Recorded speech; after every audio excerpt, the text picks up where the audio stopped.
Canada, Montreal Stadium is the scene of one of the war's most colorful ceremonies. The first public presentation of wings to officers and men, graduates of the great Commonwealth Air Training Plan.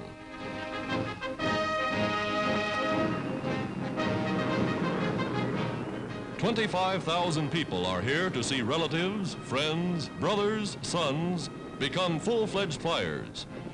Each bomber crew receives its wings as a fighting unit. 5 men, pilot, navigator, gunner, wirelessman, and bombardier, trained as a team.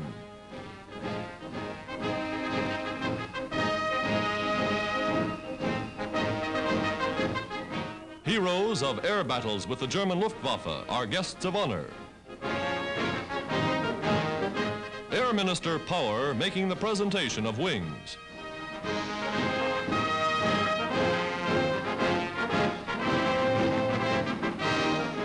Past the reviewing stand, all branches of Canada's armed forces march in stirring salute to their new comrades in arms. Tribute from the Dominion to the gallant young men of the RCAF.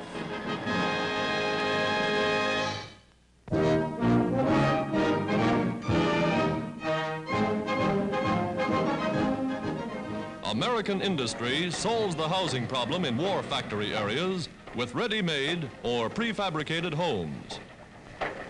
Windows are insulated, and with assembly line technique, the walls spring up like magic, all painted and ready for use.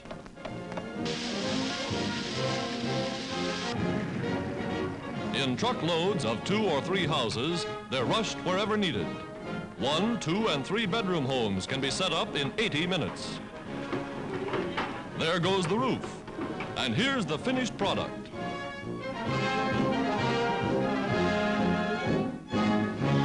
Kitchens are modern and equipped with the latest appliances. From bedroom to living room, it's a model home. Where war workers need housing, whole communities like this spring up overnight.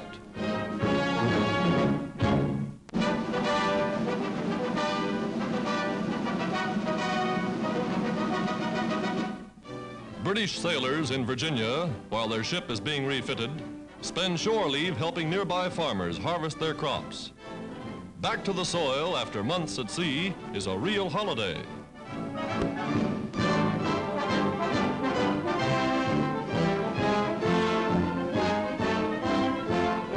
For English farm boys, raking hay and gathering corn seems just like home.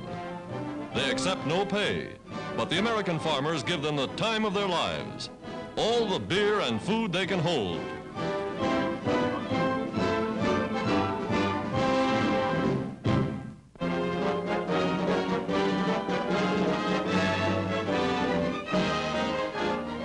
Geologists tapping the mineral-rich region of northeastern Alberta, Canada, develop a 10,000 square mile range of oil sands.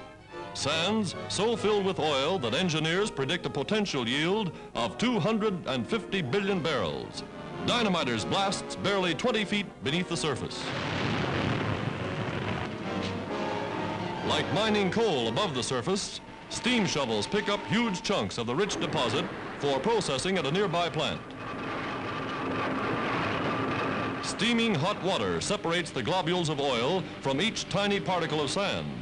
The oil rises to the top, the sand goes to the bottom. 300 barrels of oil from 400 tons of sand, and they've just tapped the surface.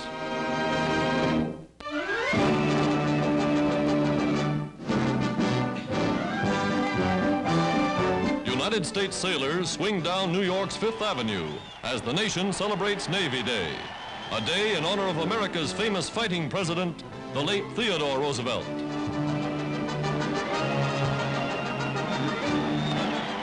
Men of the Army paid tribute to the men in blue as all America salutes the fleet that's now in action on the 7 seas. Red Cross nurses, units of the British Navy, passing in review.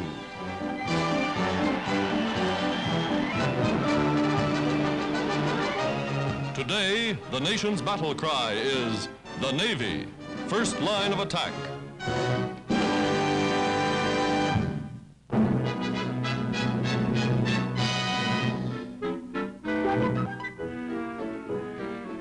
world's largest autobus, built to carry 117 passengers with speed and safety. Turning corners, it's so long the upper deck swings away from the lower.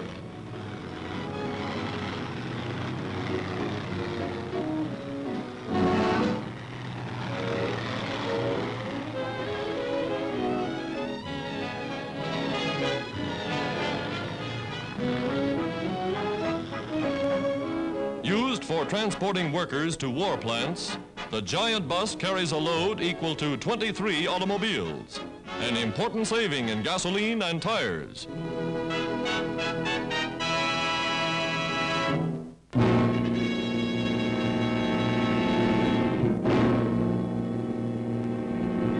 Convoys of troops and equipment steaming full speed through the South Pacific. Latest newsreel pictures of America's battle for her hard-won bases in the Solomon Islands.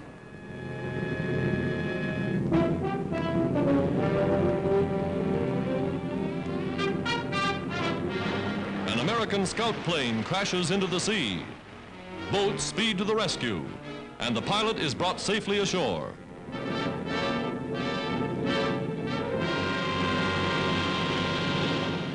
Now, destroyers come up to cover troop landings, and the Marines go in under the guns of the Navy.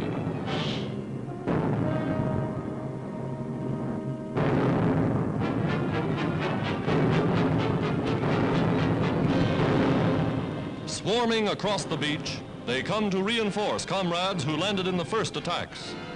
United States forces made the Japs pay heavily every foot of the way. Here is grim, mute evidence of the price they paid. Bodies of enemy dead, awaiting burial in the palms among which they fell.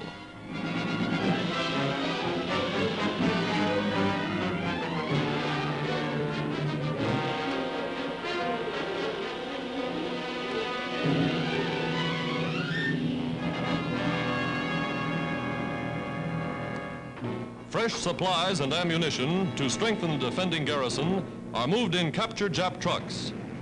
Captured Jap machine guns and field pieces are tested.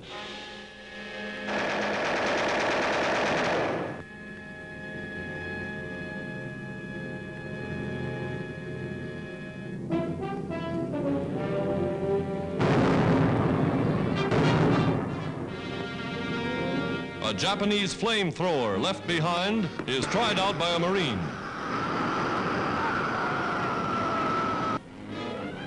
Japanese equipment used in building a vitally important airfield now repairs it for American use.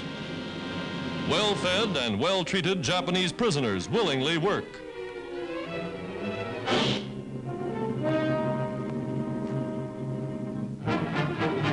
In contrast to widely spread Japanese propaganda, they seem to be talking quite freely.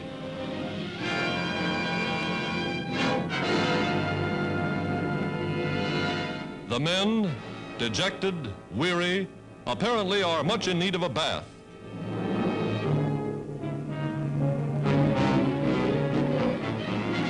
Japanese planes, leading desperate counterattacks, drop incendiaries on the airfield. Anything to keep the Americans from using it. Calmly, efficiently, ground crews remove gasoline and planes from the danger zone. Speedily, the field is repaired, the runways kept open, and United States carrier-based planes arrive to take up the fight for mastery of the air. Fighters that have downed more than 400 Jap planes in this one area alone.